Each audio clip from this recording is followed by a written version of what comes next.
The new moon in Gemini early Saturday morning brings a sense of stretching your arms and legs and poking your head out of the bunker. There's a healthy respect for what was learned and how adaptable and resourceful we became over the last few months. And a lot has changed since the full moon in Gemini last November. With the new moon, Saturn, Pallas, Chariklo and Jupiter are all cheering us on through the paradigm shift as materialism gives way to social responsibility and leaders are forced to address the welfare needs of their constituents. Along with Pluto, this planetary clump at the end of Cap and the start of Aquarius is supporting a change in the way we connect and where solutions can be found from the ground up. If you have an issue, now is the time to talk about it because there's more understanding and wiggle room to accommodate a new arrangement. The Gemini flavour is amped up by a collective pivot in focus. The karmic North Node recently moved into Gemini after 18 months in Cancer, literally forcing us into our home since March. The South Node is now in Sagittarius. Gemini wants intelligence and science-based knowledge. It wants to connect and exchange and the freedom to learn more. One thing Gemini really wants to discuss is the burden faced by younger generations and how to rewire the channels of communication so the same patterns can't return. In another positive, Ceres is joined by Mars in sensitive Pisces and activated into life by Uranus in Taurus. This opens up the moon phase to positive developments in transport, the movement of supplies, food, sea travel, compassionate leave, and a renegotiation of space, borders and contracts. There's some flexibility and generosity on offer.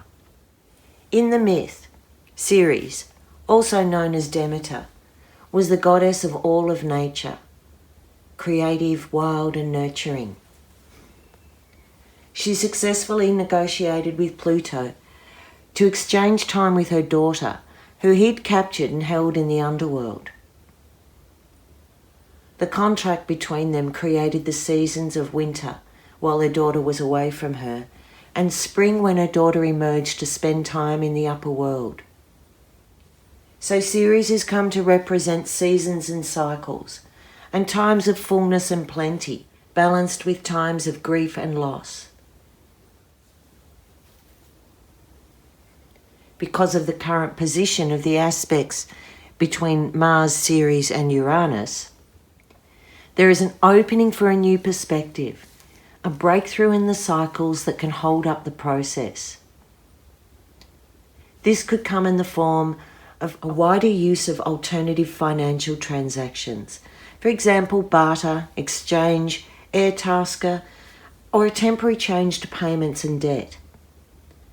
It might bring a boost to collaborative efforts and creative solutions that benefit health, welfare and the environment.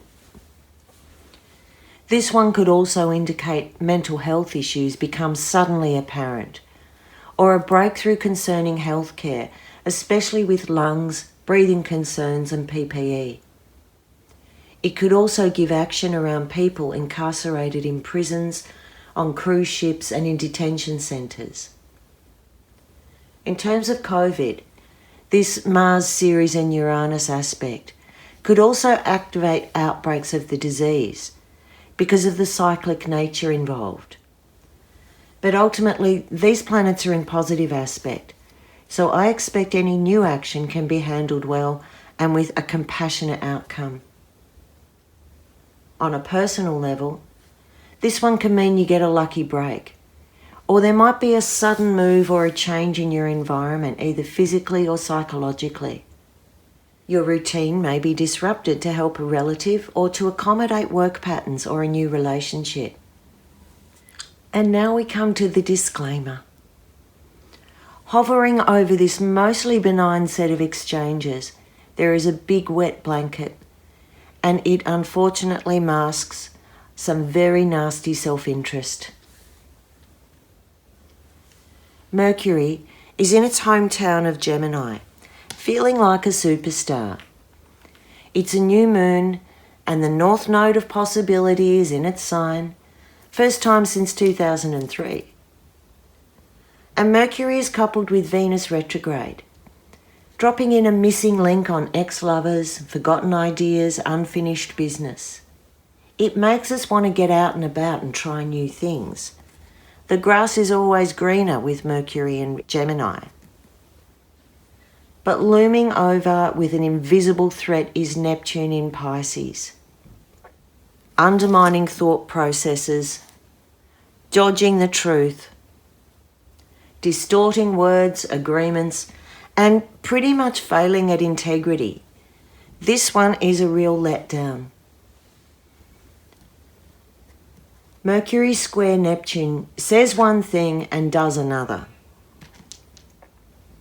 It could concern an invasion of privacy, for example, private data being sold or misused, a cyber attack or fake news. This one can victimise, gossip and scapegoat. And it's the kind of energy where conspiracy theories get traction if you buy into them. Resist the dark forces. Self-interest, not ignorance, is certainly behind any glaring omissions, excuses or rubbery facts that surface with this moon. And Neptune can be absolutely brutal when it's cornered. The mask comes down and you get a glimpse of the monster beneath. These are the conditions that a virus could really flourish, hidden, unseen in the confusion.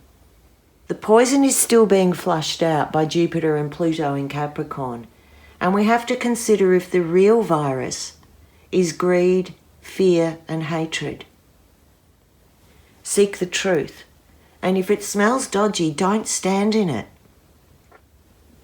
Gemini is the sign of the twins, but it's also the sign of the lovers.